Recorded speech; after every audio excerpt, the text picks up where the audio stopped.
절까지 제가 한 절, 여러분들이 한 절 교독하겠습니다. 마태복음 8장 28절부터 한 절씩 교독하시고 마지막 34절은 다 함께 읽도록 하겠습니다. 마태복음 8장 28절. 또 예수께서 건너편 가다라 지방에 가심에 귀신 들린 자 둘이 무덤 사이에서 나와 예수를 만나니 그들은 몹시 사나워 아무도 그 길로 지나갈 수 없을 지경이더라. 이에 그들이 소리질러 이르되 하나님의 아들이여 우리가 당신과 무슨 상관이 있나이까? 때가 이르기 전에 우리를 괴롭게 하려고 여기 오셨나이까 하더니 마침 멀리서 많은 돼지떼가 먹고 있는지라. 귀신들이 예수께 간구하여 이르되 만일 우리를 쫓아내시려면 돼지떼에 들여보내주소서 하니 그들에게 가라 하시니 귀신들이 나와서 돼지에게로 들어가는지라.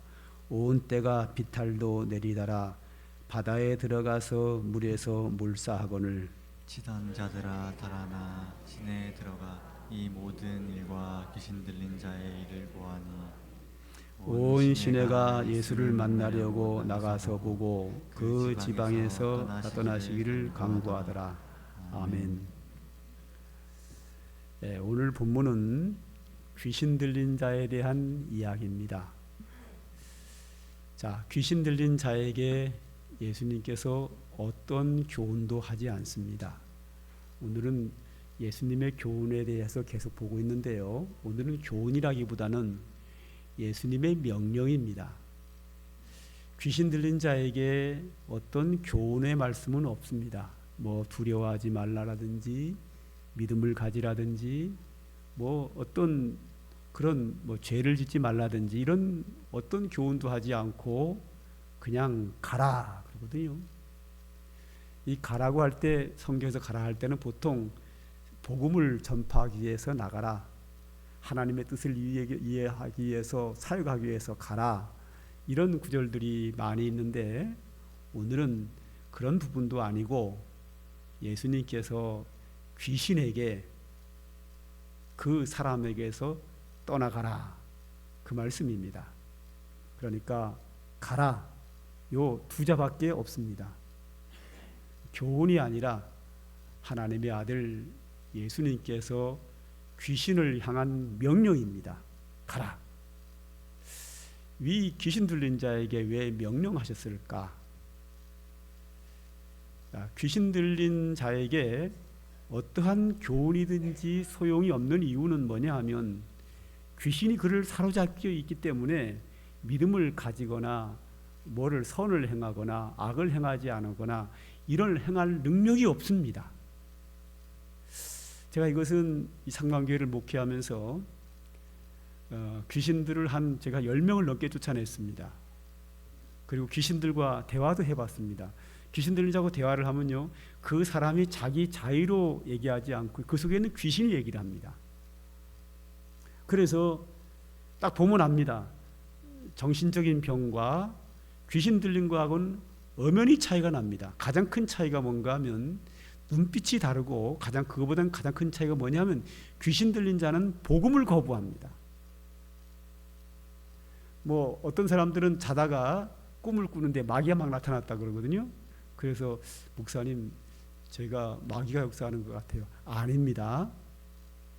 우울증이라든 정신병이 걸리면요, 정신적인 병이 걸리면 우울증 같은 게 오면 밤에 꿈에 마귀가 나타납니다. 자연스러운 현상입니다. 물론 비정상적인 자연스러운 현상이긴 하지만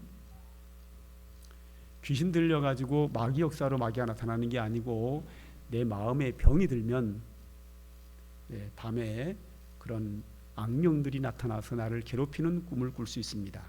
그거 마귀 역사 아닙니다. 그냥 우울증, 신경성이라고 하는 마음의 질병에 의해서 나타나는 자연스러운 현상입니다. 그런데 정말 마귀가 역사하고 귀신이 역사할 때는요, 먼저 복음을 거부합니다. 그렇기 때문에 그 자유로 말하는 게 아니라 그 속에 있는 귀신이 말을 하는 거기 때문에 그 그에게 어떠한 교훈도 필요 없습니다.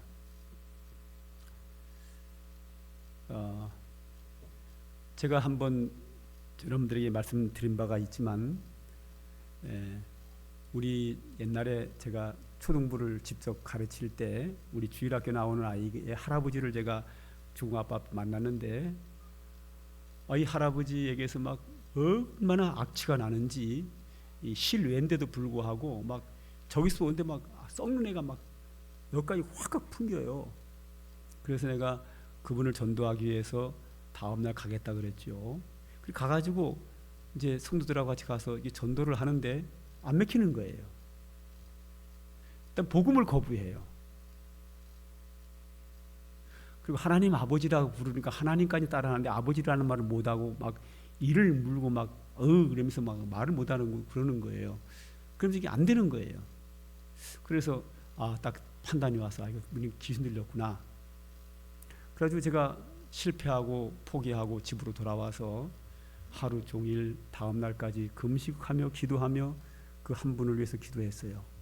그리고 다음 날 성도들하고 갔더니 그냥 딱 제압이 되는 거예요. 그래서 앉혀놓고 머리에 손을 얹고 찬송하며 기도하는데 갑자기 그 악취가 싹 사라지는 거예요. 그래서 며느리한테 물어봤죠. 이거 어떻게 이분이 냄새나는 거 아느냐? 안다는 거예요. 너무 냄새가 나서 큰 집에서 쫓겨나가지고 이 작은 집에 와 있다는 거예요. 목욕을 그날 아침에도 했대요. 목욕한 거 상관없어요. 막 악취가 얼마나 풍기 사람이 살 수가 없어요. 그런데 딱 기도하는데 그냥 냄새가 싹 사라지면서 복음을 받아들이는 거예요. 나중에 알고 봤더니 귀신 들린 자가 병이 오기도 하고 미치기도 하고 여러 가지 현상이 나타나잖아요. 귀신 들리면 냄새나는 귀신이 있다는 거예요. 이 냄새나는 귀신이 들린 거예요. 그래서 이 귀신 들린 자에게는 어떤 교훈이 필요하지가 않아요. 왜? 귀신이 사로잡혀 있기 때문에 어떤 교훈을 하든지 그는 변화가 안 돼요. 그래 그에게 할 수 있는 건 뭐밖에 없느냐면 귀신을 쫓아내주는 거예요. 오늘 여기서도 예수님께서 한 지방에 갔더니 거기에 귀신 들린 자가 있었어요. 무덤 사이를 막 뛰어다니면서 얼마나 사나운지 사람들이 접근을 못하는 그런 상황을 맞이해요. 이 사람과 예수님이 만나요. 그리고 예수님은 아무 말씀도 하지 않으셔요. 그냥 그 사람을 향하여 가라 하고 명령을 내려요. 그랬더니 귀신이 그에게서 떠나가가지고 돼지떼에게 들어갔는데 돼지가 다 미쳐가지고 바닷물에 들어가서 죽었더라. 돼지떼가 죽었더라. 이렇게 오늘 본문에 나오고 있습니다.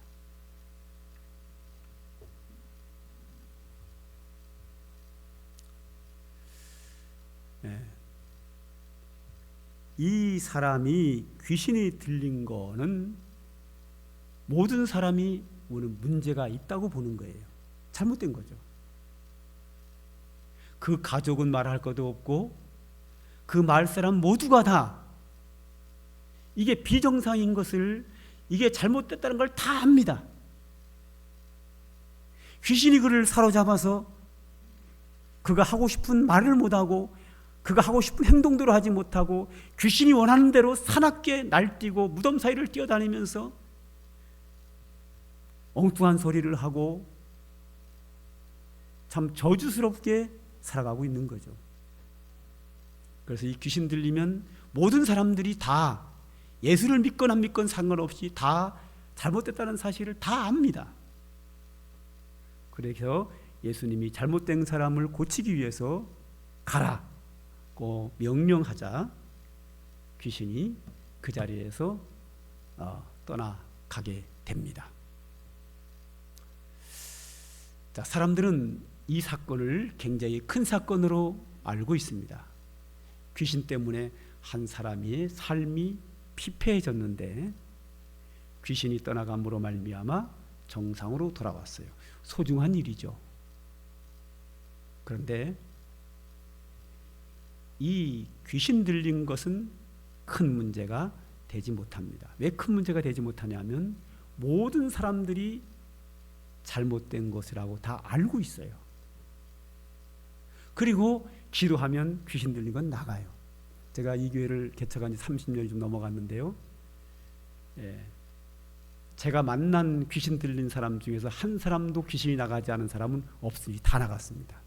100%다 나갔어요. 두 사람이 내가 볼 땐 귀신 들린 게 아닌데 본인이 귀신 들렸다고 그러더라고. 근데 결과적으로 확인해 봤을 때 귀신 들린 게 아닌 게 확인됐고요. 제가 만난 귀신 들린 10몇 명의 사람들은 다 3번 이하로, 어떤 분은 1번 기도하고 어떤 분은 2번 기도해서 거의 다 귀신이 나갔습니다. 자, 이 앞에 마을에 사는 한 할머니 한 분도 귀신이 들려가지고 손을 막 벌벌 떨면서 햇소리를 하면서 우리 교회를 왔어요. 딱 보니까 귀신 들렸더라고요. 2번 기도하고 완전히 나갔어요. 완전히 나가자 마을 사람들의 소문이 이렇게 났어요. 상관계 목사님은 대단하시다. 저 귀신 들린 사람이 귀신이 나갔다. 이렇게 소문이 났습니다. 그렇죠. 다 마을 사람 다 알고 있어요. 모든 사람들이 그분이 귀신 들린 걸 다 알고 있어요. 문제했던 걸 다 알아요. 그리고 기도하면 귀신은 나가게 돼 있어요. 무조건 나갑니다. 기도하면 나가게 돼 있는 거예요. 그 문제가 그렇게 크지가 않아요. 해결되니까. 그리고 모든 문제란 걸 다 아니까. 근데 더 큰 문제가 있는데 그 더 큰 문제가 뭐냐 하면 마귀 들린 거예요. 귀신과 마귀는 달라요. 확실하게 달라요. 귀신은 우리에게 병을 갖다 주고 우리를 미치게 하고 이상한 행동과 이상한 말을 함으로 비정상적으로 귀신에게 사로잡혀서 피폐한 생활을 하는 게 귀신 들린 거예요. 근데 마귀는 달라요. 마귀는 우리로 하여금 죄를 짓게 하고 교회를 핍박하는 일을 해요.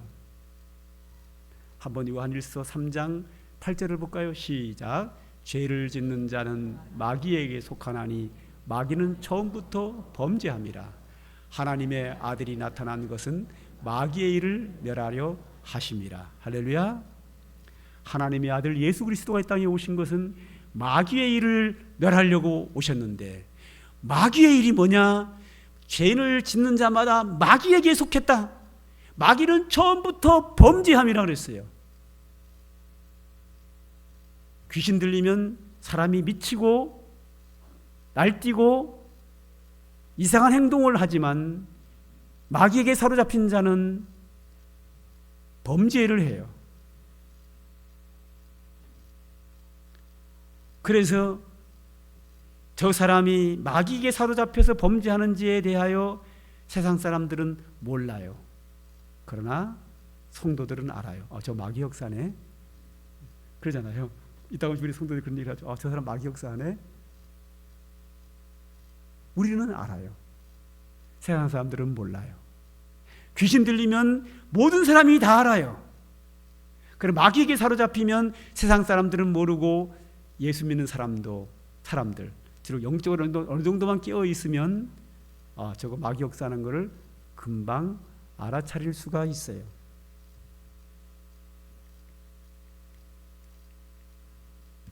그래서 사도행전 13장 10절에 모든 거짓과 악행이 가득한 자요 마귀의 자식이요 모든 의의 원수요 주의 바른 길을 굳게 하기를 그치지 아니하겠느냐 하면서 마귀에게 사로잡혀서 범죄하는 자를 사도들이 책망하는 내용입니다.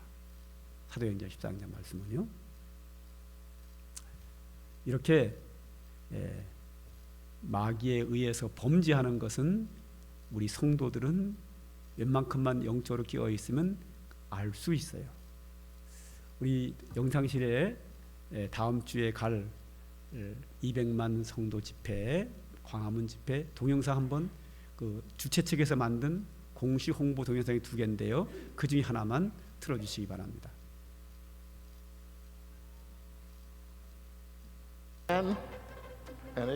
LA 지역의 한 교회에서 담임 목사를 맡아온 강현중 목사. 최근 교단으로부터 파면을 당해 7년 동안 몸담았던 교회를 떠나게 됐습니다. 캐나다의 한 가톨릭 고등학교는 트랜스젠더 정책에 반대한다는 이유로 한 학생에게 정학 처분을 내렸습니다. 창조론은 무엇인가요? 하나님께서 천지를 창조하셨다 그 말씀입니다. Imagine that there's 58 different ways to gender categorize. Choose male, female, or custom, or custom, or custom. 미국의 트랜스젠더 수영 선수 리아 토머스입니다. 성전환 수술은 받지 않았지만 여성으로 인정받았습니다.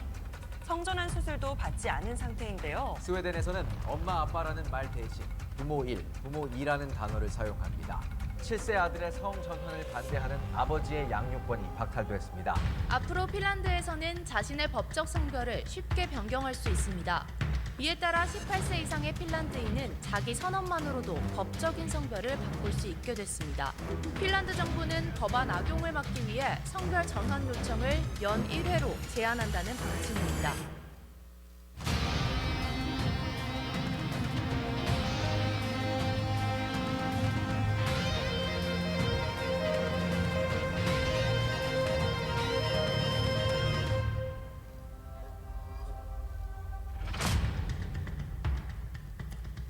자, 저 내용은 뭔가 하면 차별금지법 안에 들어있는 동성애 합법화에 대한 내용입니다. 자, 이 문제가 한국교회 많은 성도들이 이렇게 좀 이렇게 저항을 해가지고 제가 알기로 오늘 누가 나한테 얘기해 주는데 국회에서 이미 폐기돼가지고 상정되지 않았다고 합니다. 합법화될 가능성은 적어졌지만 문제는 얼마 전에 대법원에서 판결을 뭐라고 했나 하면 동성애자들이 함께 부부처럼 살면 한 가족으로 해서 의료보험 혜택을 주겠다 이렇게 판결이 났습니다. 그러면 부부를 인정한 거거든요, 어느 정도. 그래서 이제 거기에 비상이 걸려가지고 이대로 갔다가는 동성애가 합법화로 된다라는 혼인 신고가 가능할까 해서 이제 이렇게 집회를 시작하게 된 겁니다. 동성애는 남자가 남자로 더불어 성행위를 하고 부부가 되는 거죠. 여자가 여자끼리 성행위를 하고 부부가 되는 것을 동성애라고 합니다. 이거는 누가 봐도 잘못된 거거든요. 특히 성경적으로 보면 잘못된 거란 말이죠. 그런데 동성애를 합법화한 국가에는 차별하지 말라고 하는 차별금지법에 의해서 동성애자들에게 불이익을 주지 마라, 평등하게 해라, 차별을 주지 마라. 그래서 그들에게도 동등하게 부부인 걸 인정하고 혼인신고를 받아주고, 또 내가 남자로 태어났는데 내가 왜 남자로 태어나지? 여자이고 싶다. 그럼 여자가 되는 거예요. 그래서 성전환 수술을 해서 성을 여성으로 만들어가지고 여자가 되는 거죠. 여자로 태어난 사람이 내가 왜 여자로 태어나지? 남자로 태어나고 싶은데 하는 사람은 성 수술을 통해서 남성이 되는 거죠. 그래서 성을 하나님이 태어날 때 남성과 여성을 구분해서 하나님이 보내주셨는데 본인 스스로가 수술을 통해서 남녀를 바꾸는 거예요. 성전 결정권이 개인에게 있다. 인권이라 이거죠. 그리고 또 더 나가서 어디까지 아까 동에서 나온 것처럼 내가 남성이에요. 남성인데 성전환 수술도 하지 않고 내가 여성이고 싶으면 여성이 되는 거예요. 법으로 여성으로 인정을 해줘요. 그래가지고 아까 수영 선수가 남자인데 여성으로 수술도 하지 않고 남자로서 난 여자야 이래가지고 법으로 여자로 인정을 해줘가지고 여성들과 함께 수영 선수에서 1등을 하는 거예요. 이런 일도 있었어요. 어떤 사람이 남자로 태어났는데 여자이고 싶은 거예요. 그래서 법에다 신고를 해서 자기를 여성으로 한 거예요. 여성을 하고 난 다음에 범죄를 해가지고 교도소를 들어갔어요. 어디로 가요? 남성 교도소로 가요? 여성 교도소로 가요? 여성 교도소로 들어가야죠. 여자들이 있는 방에 같이 생활하면서 여성들을 4명이나 성폭력을 행한 거예요. 그 두 사람이 임신을 했어요. 그러니까 내가 남성이면 여성이라고 되고 싶다 여성으로 해주는 거예요. 이게 지금 유럽에 지금 여러 국가가 그게 좀 이루어지고 있어요. 이게요. 얼마 전에도 그 뉴스에 막 나오더라고요. 여성 축구 선수인데 남자가 축구 선수가 된 거예요. 예, 본인이 여자이면 여자인 거예요. 그 결정권이 자기에게 있다 이거죠. 그들에게 차별되지 말고 평등하게 하라. 이게 차별금지법이에요. 물론 이제 우리 현재 국회에서는 교회의 저항에 의해서 지금 폐기되고 이번에는 올라가지 않았지만 앞으로 대법원의 판결이 남으로 말미암아 이것이 합법화될 가능성이 있다. 그 세상 사람들이 이것을 죄로 보지 않지만 드라마도 동성애를 아름답게 표현하기 때문에 동성애를 죄로 보지 않지만 우리가 봤을 때는 저거는 죄악이고 저거는 마귀 역사라고 보는 거예요. 그래서 우리는 강화문에 나가가지고 이것은 법을 고치는 것은 옳지 않다라고 해서 우리는 정의를 말하고 기도하고 예배드리면서 가기 때문에 우리는 다음 주에 올라가야 합니다. 그런데 여기에 문제점이 있습니다. 첫째 문제점, 우리가 잘 아는 그 정광훈 목사에 대한 내용입니다. 얼마 전에 제가 광고 시간인가 설교 시간인가 정광훈 목사 막이라 그랬죠. 예, 이상한 짓 많이 하니까. 그랬더니 우리 귀한 성도님 나와서 하는 얘기가, 목사님, 나는 정광훈 목사님을 선지자로 합니다, 이러고 나가시더라고. 그러더니 얼마 있다가 우리 교회 떠났어요. 여기도 이제 정광훈 목사님을 선지자로 아시는 분이 충분히 계실 수 있는데요, 시험에 들지 마시고요. 잘못된 건 잘못된 거예요. 이번에 이제 한국교회가 200만 집회를 하면서 정광훈 목사님을 찾아갔어요. 찾아가서 당신은 이 집회에 나오지 마십시오. 전 국민이 당신을 다 싫어합니다. 그러니 나오지 마세요. 그러니까 이 양반이 양보를 해야 되잖아요. 굳이 오겠대요. 그 순서를 안 준다 이거. 나 앞에 마이크 못 잡게 한다. 그러면 그 사람이 광화문을요 매주 하도록 시에다가 허락을 받아놓은 상태예요. 우리 허가를 받았으니까 나는 내대로 집회하겠다. 이래가지고 광화문에 두 군으로 나눠서 집회를 해요. 정광훈 목사 집회하고 또 200만 한국 성도의 집회하고. 이게 뭡니까?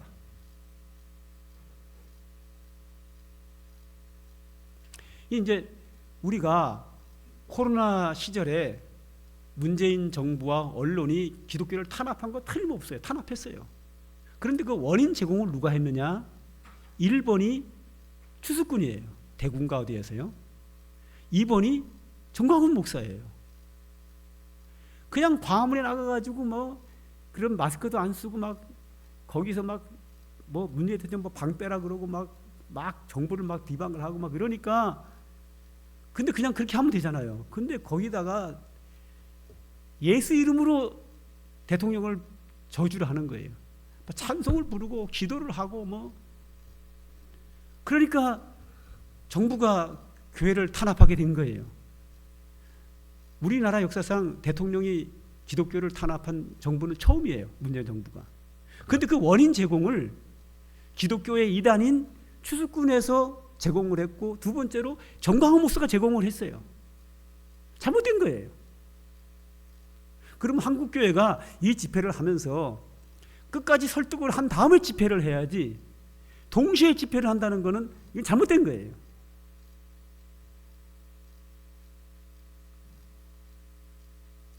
근데 굳이 10월 27일을 맞추는 이유는 그날이 종교개혁주일이라는 거예요. 날짜가 좀 바뀌면 어때? 개혁주일 날 하면 어떻고 무슨 날 하면 무슨 상관이 있어요? 끝까지 설득을 해서 그걸 막은 다음에 해야지 꼭 그 날짜에 맞춰야 될 이유가 뭐가 있어요? 날짜가 뭐가 중요해요? 그러면 기자들은 보나마나 기자들은 기독교를 싫어하거든요. 대부분 기자는 다 싫어합니다. 그러면 그런 부분들을 클로즈업 시켜서 그걸 집중적으로 보도를 할 텐데, 결국 이 집회가 한국교회에 망신을 줄 수 있는 그런 결과를 맞이할 수도 있어요. 물론 한국교회가 기자들에게 좀 설득을 해서 지금 그쪽은 좀 비추지 말고 이쪽만 좀 해달라고 부탁을 하고 뭐 밥도 사주고 뭐 그렇게 할 겁니다. 그래도 기자들이 말 듣나요? 이제 결과는 보면 알겠지만, 기자들이 정광훈 목사 쪽을 이렇게 촬영은 안 할 수도 있지만 거기를 집중적으로 해가지고 대비시켜가지고 한국교회 망신을 대한민국 전체에 줄 수도 가능성이 있어요. 그건 두고 봐야 알아요. 저도 뭐 어느 쪽이라고 하시는 안 보대요. 여하튼 우리 중에 정광훈 목사님을 신봉하고 선지자로 아는 사람은 선지자 아닙니다. 예, 비정상적인 목사입니다.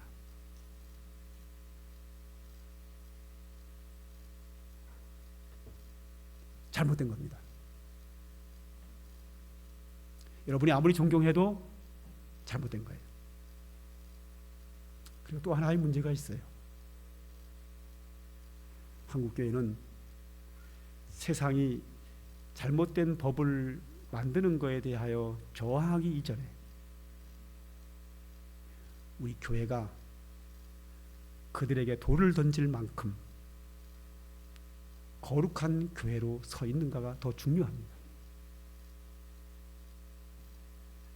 제가 볼 때 상당히 많은 부분들이 세상보다 더 잘못된 경우들이 얼마든지 있어요. 자, 우리 교회를 중심으로 주변에 보이는 한 4교회, 4군데 교회, 보이지 않는 데까지 포함해서 넘어까지 포함해가지고 제가 알고 있는 것만 요 근처의 교회에서 4교회 목사님이 성도들과 바람이 나가지고 큰 무리를 일으킨 경우가 4군데나 됩니다. 내가 알고 있는 것만 얘기합니다. 요 주변에만. 그래서 목사가 쫓겨난 교회도 있고 성도들이 절반이 나가도 그대로 눌러서 여전히 목회하고 있는 교회도 있고,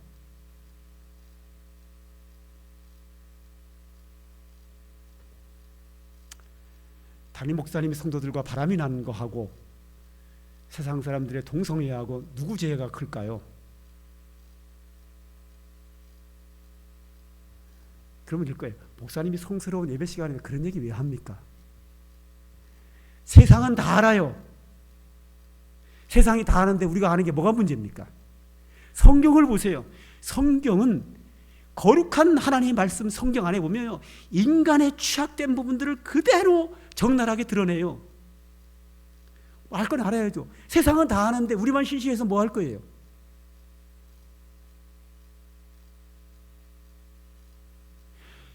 우리가 광화문에 나가는 첫 번째 이유 주제가 뭐냐면 거룩한 방파제가 되자는 겁니다. 한국 사회의 타락을 막는 방파제. 나는 한국 사회가 망하는, 타락하는, 죄악으로 빠지는 방파제 역할보다는 한국 교회가 타락하고 있는 여기에 방파제가 우선이라고 생각을 합니다. 목사부터 시작을 해서 한국 교회 성도들이 회개하는 게 나는 우선이라고 보는 사람입니다. 그 이유가 뭐냐?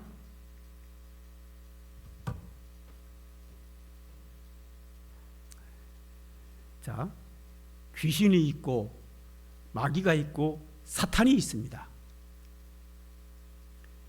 귀신은 우리를 미치게 하고 병들게 하는 역할을 합니다. 마귀는 우리로 하여금 죄를 짓게 합니다. 사탄도 우리로 하여금 죄를 짓게 하는데 마귀의 일과 사탄이 서로 혼합해서 사용하기도 합니다. 그러나 대체적으로 마귀의 일과 사탄의 일을 이렇게 성경은 어느 정도 구분을 해놨는데 겹치기도 합니다. 그러나 대체적으로 마귀는 우리가 보면 알 수 있을 정도로 죄를 짓게 하고, 사탄은 좀 고차원적이라서 우리가 죄를 짓고 있으면서도 죄를 짓는지를 모르는 수준으로 가는 경우가 더 많습니다.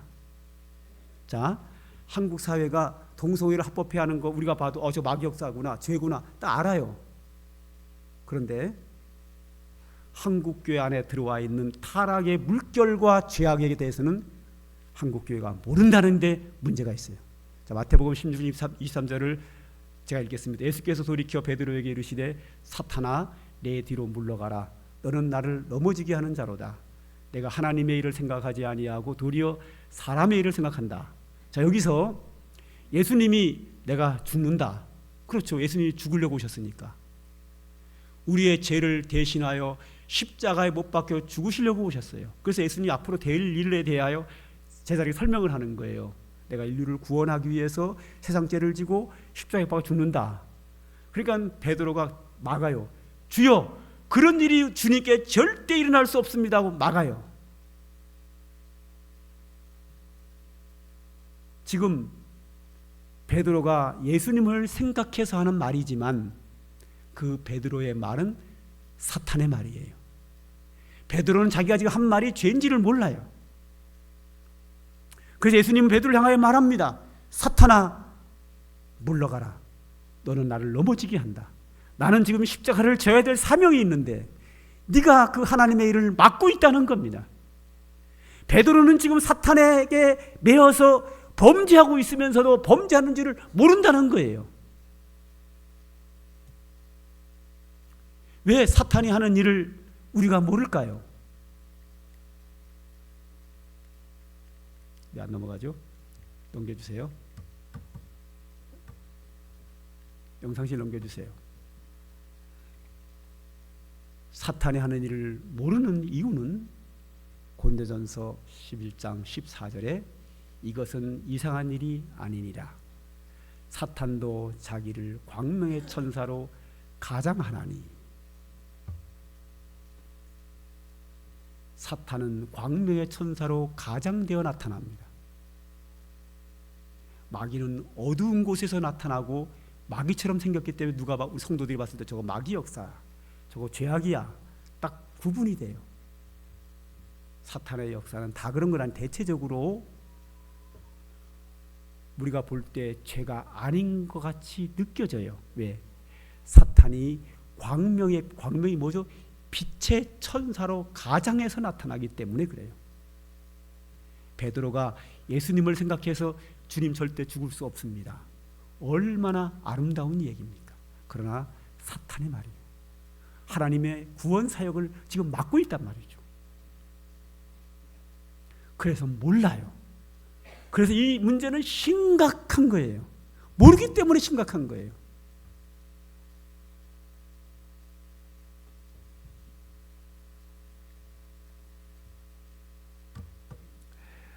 말씀이 길가에 뿌려졌다는 것은 이들을 가리킴이니 곧 말씀을 들었을 때 사탄이 즉시 와서 그들에게 뿌려진 말씀을 빼앗는 것이요. 사탄이 빼앗아 가서 우리로 하여금 말씀대로 살지 못해요. 한국교회 안에 들어오는 죄악의 물결에 대해서 한국교회가 지금 모르고 있다는 거예요. 교회에서 막 싸웁니다. 성도끼리 분쟁하고 싸웁니다. 싸우면서 다 자기가 옳은 줄 알아요. 자기가 지금 뭘 잘못하고 있는지도 몰라요. 양쪽 판이 다 그렇게 생각을 해요. 그래서 제가 이제 총회 정치, 노예 정치를 하다 보니까 잘 많이 봤잖아요. 싸우는 게를 가봤는데요. 이쪽에서 뭐라는 줄 알아요? 저쪽이 다 마귀래요. 그러면서 막 기도를 해요. 이쪽 좀 들어가면 저 사람들이 다 마귀래요. 자기 이기게 달라고 막 기도를 해요. 본인들이 뭘 잘못했는지를 몰라요. 성도 서로 상대방이 마귀라 그러면서 한 공간에 서로 따로따로 예배를 드려요. 왜? 마귀와 같이 예배 드릴 수 없잖아요. 이쪽에서 이쪽 마귀가 예배 드리고 이쪽에서 이쪽 마귀가 예배 드리고. 이런 교회가 엄청나게 많아요. 내가 지금 죄를 짓고 있으며 죄를 짓는지를 모른다는 거예요. 왜? 사탄이 광명의 천사로 나타나서 그래요. 말씀에 뿌리가 없어요. 마귀가 벌써 시몬의 아들 가룟 유다의 마음에 예수를 팔려는 생각을 넣었더니 가룟 유다의 마음속에는 예수님을 30에 팔아넘기고 돈 거둔 것만 생각을 하지 예수님을 팔면 안 된다는 생각은 못해요. 사도행전 5장 3절에는 베드로가 이르되 아나니아야 어찌하여 사탄이 내 마음에 가득하여 내가 성령을 속이고 참값 얼마를 감추었느냐. 아나니아가 땅을 팔아 하나님께 다 드리기로 약속을 해놓고 욕심이 생겨서 절반만 드렸다는 거죠. 그때 베드로는 말해요. 너는 지금 사탄이 내 마음에 들어가서 네가 하나님을 속이는 거야. 돈의 욕심에 빠지면 자기가 지금 사탄의 일을 하면서도 하는 줄을 몰라요. 죄를 지면서 죄를 지는 줄 몰라요. 우리와 연관시켜서 얘기한다면 이렇게 얘기할 수 있겠죠. 돈을 많이 벌었어요. 축복이죠. 감사한 일. 물질을 많이 버는 건 축복입니다. 그런데요, 돈을 많이 벌어보면요, 더 많이 벌고 싶은 욕심이 생겨요. 가난한 사람은 별로 욕심이 없다가 돈이 생기기 시작하면요, 더 욕심을 내는 게 사람이에요. 돈을 많이 벌면 더 욕심이 생기고 그 돈에 욕심이 생겨서 더 인색해져요. 참 신기해요. 그거 보면. 자기 자신에게는 후한데 남에게 인색해요. 그리고 그 돈을 쓰면서 자기에게 후하면서 그 돈을 향락에 빠져 쓰면서 서서히 하나님을 잃어버려요. 그러면 자기가 돈에 욕심을 내고 돈을 쓰면서 향락에 빠져서 하나님을 잃어버리는 큰 범죄를 하고 있다는 사실조차도 모르고 있어요. 그래서 그의 신앙까지도 그 다음에 무너지게 돼요. 사탄의 역사는 대체적으로 자기가 죄를 짓고도 죄를 짓는 줄을 몰라요. 사람들이 보기에는 귀신 들린 게 가장 큰 문제라고 생각을 하지만 큰 문제가 아닌 이유는 모든 사람이 문제로 알고 있기 때문에 그 문제를 해결할 수 있어서 그렇게 큰 문제는 아니에요. 그러므로 귀신의 문제보다 큰 문제는 마귀의 문제예요. 마귀는 범죄케 해요. 그런데 믿음이 좀 있는 사람은 마귀 역사가 눈에 보여요. 그래서 마귀 역사도 그렇게 큰 문제는 아니에요. 믿음의 사람 눈에는 보이기 때문에. 믿음 없는 사람 눈에는 안 보여요. 그러나 가장 큰 문제는 사탄의 역사예요. 믿음이 좋은 사람도 눈에 안 보이는 경우가 너무 많아요. 한국교회는 이미 사탄의 역사 위에서 서서히 무너지고 있어요. 과거 15세기에 로마가 15세기 과거 1세기에 로마에 있는 교회가 로마 황제로부터 얼마나 많은 탄압을 받고 박해를 받는지 몰라요. 인류사상 가장 큰 박해는 1세기에 로마 황제들에 의해서 기독교가 얼마나 탄압을 받고 수많은 사람이 죽어요. 사도들도 대부분 다 로마 황제에 의해서 죽어나가요. 교회는 알아요. 로마 황제가 사탄의 역사에 의해서 교회를 탄압하고 범죄한다는 걸 알아요. 그렇기 때문에 그들은 모여서 기도하고 그런 박해 속에서도 복음을 전하고 믿음으로 살았어요. 그렇게 큰 문제가 아니었어요. 그런데 콘스탄틴 대제가 황제가 되면서 기독교를 신앙의 자유를 주고 전 국민이 예수 믿도록 정책을 바꿔요. 로마 나라 전체가 예수를 믿어요. 축복이죠. 로마 나라 전체가 다 예수를 믿음으로 말미암아 교회의 권위가 세지기 시작을 해요.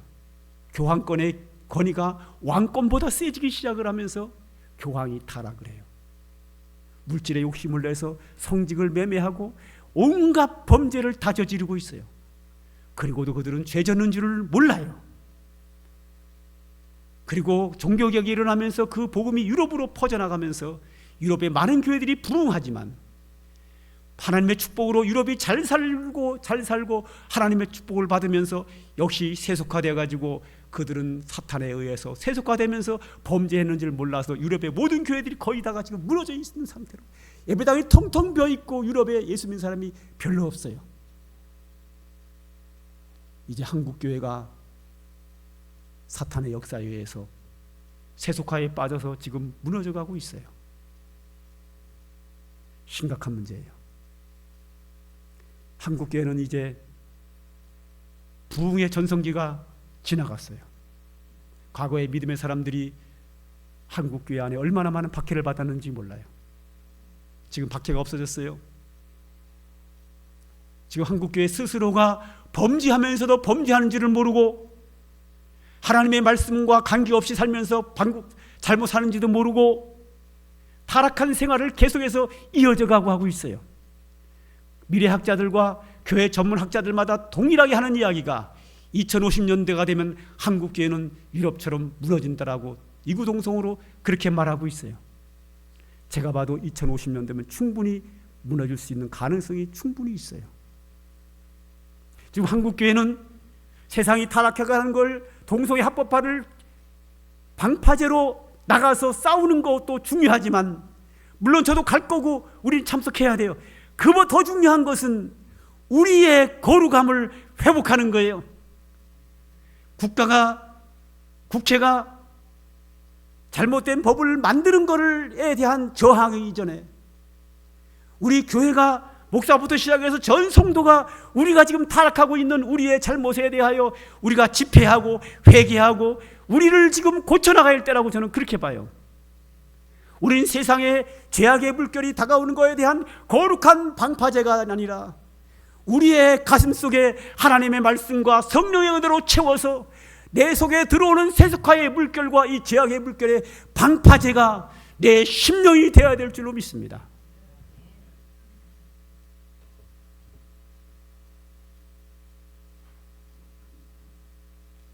제가 이 얘기를 안 하려고 했는데 할 수밖에 없네요. 아산시가 연합회, 기독교 연합회에서 모여가지고 동성애에 대한 반대 운동을 벌려요. 저는 참석 안 하고 그걸 반대했어요. 왜냐? 우린 동성애자들을 비방할 것이 아니라 그들을 사랑으로 품어야 되고 그들 선교의 대상으로 해야 된다고 참석을 안 했어요. 그리고 그들이 잘못했다고 지적을 했어요. 그랬더니 깨닫고 이제는 그러면 길거리로 안 나가고 교회 안에서 기도회를 하겠다 그러더라고요. 그래서 제가 참석을 했습니다. 참석을 하고 깜짝 놀랐습니다. 동성애에 반대하는 기도회를 하는데 기도회 인도자가 그 교회 청년 장애인을 성폭행한 목사였어요. 제가 그걸 보고 깜짝 놀랐어요. 지금 우리가 모여서 기도회를 하고 있는데 우리의 죄가 큰가? 세상 사람들의 동성애의 죄가 큰가? 아무리 봐도 우리의 죄가 컸어요. 자기 교회 청년 장애인을 성폭행한 목사가 동성애 반대를 하는 기도회를 인도할 수 있습니까? 그러면 그 사실을 연합회 임원들이 모른다고요? 알고 있어요. 확인도 했어요. 알고 있으면서 그런 사람들을 기도회로 인도하는 것이 과연 이게 옳습니까? 이게 이래가지고 한국교회가 안 무너지겠습니까? 이게 말이 된다고 생각합니까? 저는 기도가 안 나왔어요. 끝까지 참석은 했습니다만 기도가 안 나왔어요.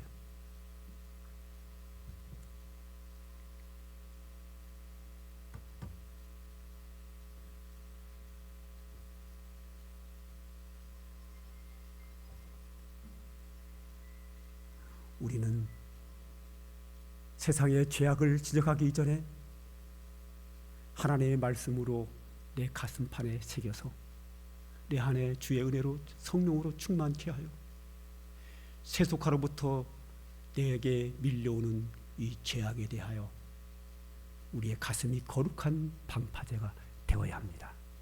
이게 우선입니다. 물론 다음 주일날 광화문 집회는 가야 합니다. 가는 게 맞습니다. 우리는 거기 가서 기도하고 해야 됩니다. 그리고 돌아와서 이 사회의 타락에 대한 거룩한 방파제가 된 우리가 돌아와서 그보다 더 중요한 내 가슴 속에 거룩한 방파제를 세워야 합니다. 이것을 세우지 않는 집회 참석은 아무런 의미가 저는 없다고 봅니다. 예수님께서 베드로를 불쌍히 여기셔서 사탄에게 완전히 내어주지 않고 지키겠다고 하셨습니다. 그 주님이 여러분과 함께 하시기에 하나님께서 여러분의 신앙을 지켜주시리라 저는 그렇게 믿습니다. 베드로 사도는 이렇게 말합니다. 근신하라 깨어라. 너희 대장 마귀가 우는 사자와 같이 두루다니며 삼킬 자를 찾고 있습니다. 우리도 삼키려고 찾아다니고 있습니다. 그러므로 우리에게 가장 중요한 것은 내가 내 심령이 거룩한 방파제가 되어 마귀가 틈탈 틈을 주지 말아야 합니다. 마귀의 관계를 응히 대적하기 위하여 하나님의 전신갑주로 내 몸을 지켜야 합니다. 내 신앙과 내가 세상의 죄악의 물결에 휩싸이지 않도록 내 스스로가 나의 거룩한 방파제가 되는 것이 더 소중합니다. 그리고 마귀를 대적해야 합니다. 이번 기회를 통하여 하나님의 전신갑주를 우리가 입고 내가 나 스스로를 위해서 세상으로부터 밀려오는 그 죄악의 방파제 역할을 내가 스스로 해야 합니다. 전신갑주를, 나를 보호하는 전신갑주를 내가 입어야 합니다. 여러분, 내가 지금 하나님 앞에 옳지 않은 믿음 생활을 하면서 스스로가 옳지 않게 한다고 생각합니까? 그러면 안 됩니다. 제 설교와 하나님 말씀 앞에 나를 정확하게 비춰봐야 합니다. 내가 어떤 욕심에 빠져 있는지, 어떤 향락에 빠져 있는지, 내가 하나님 말씀대로 순종하며 살지 못하는 부분이 어떤 면이 있는지를 살펴야 합니다. 내 가슴 속에 거룩한 방파제를 내가 나를 위하여 세워야 합니다. 우리 찬양 하나 할까요? 오소서 진리의 성령님, 성령께서 내게 오시고 하나님 말씀이 내 마음판에 새겨져서 말씀과 성령 역사로 나를 거룩한 방파제로 내가 나를 위하여 나에게 세워야 합니다. 나를 사랑하고 창광교회를 사랑하고 한국교회를 사랑하고 대한민국을 사랑하는 마음으로 성령께서 이 땅에 역사하시기를 바라는 마음으로 찬송하도록 하겠습니다.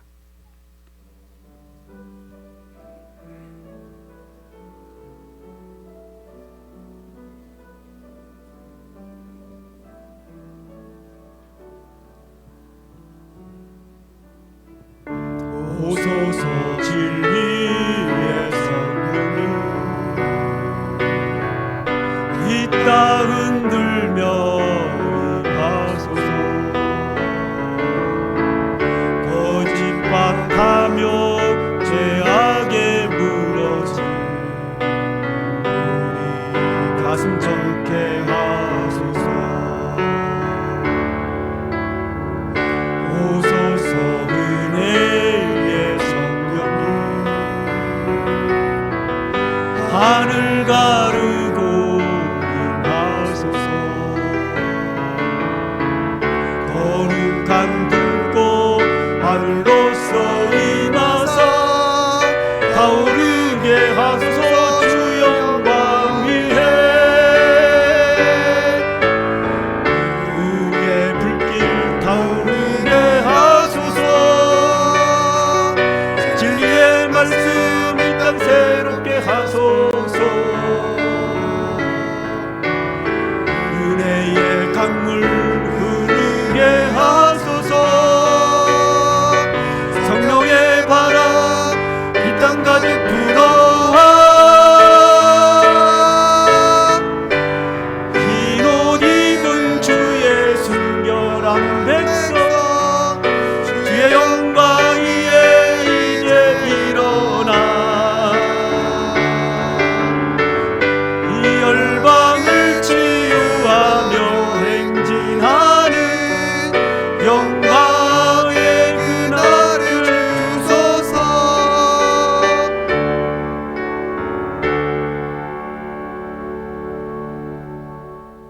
기도하겠습니다.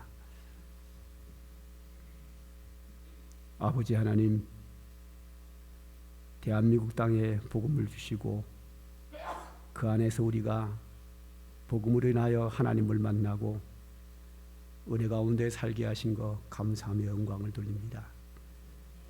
한국교회가 이렇게 부흥 성장하여 오늘까지 왔습니다. 하나님 앞으로도 계속 부흥할 수 있게 하옵소서. 성령의 불길이 우리의 가슴속부터 시작하여 대한민국 사회 전체에 타오르게 하옵소서. 하나님의 은혜의 강물이 우리의 가슴부터 시작하여 한국교회 안에 전체에 넘쳐나게 하여 주시옵소서. 주여 우리 심령 속에 주의 성령으로 충만케 하시고 하나님의 말씀으로 충만케 하셔서 우리의 심령 속에 거룩한 방파제를 채워주셔서 세상의 세속화와 타락한 죄악들이 우리에게 침범하지 못하도록 우리를 붙잡아 주시고 우리를 지켜 주시옵소서. 하나님의 은혜와 축복을 누리며 평생을 살아갈 수 있는 우리 모두가 되게 하여 주시옵소서. 예수님의 이름으로 기도합니다. 아멘. 이제는 성부, 성자, 성령, 성삼위 하나님의 은혜와 축복이 오늘도 하나님께 예배하며 영광을 돌리며 거룩한 삶을 살기를 소망하는 주의 택한 백성들 머리 위에 이제로부터 영원 무궁토록 항상 함께 있을지어다. 아멘.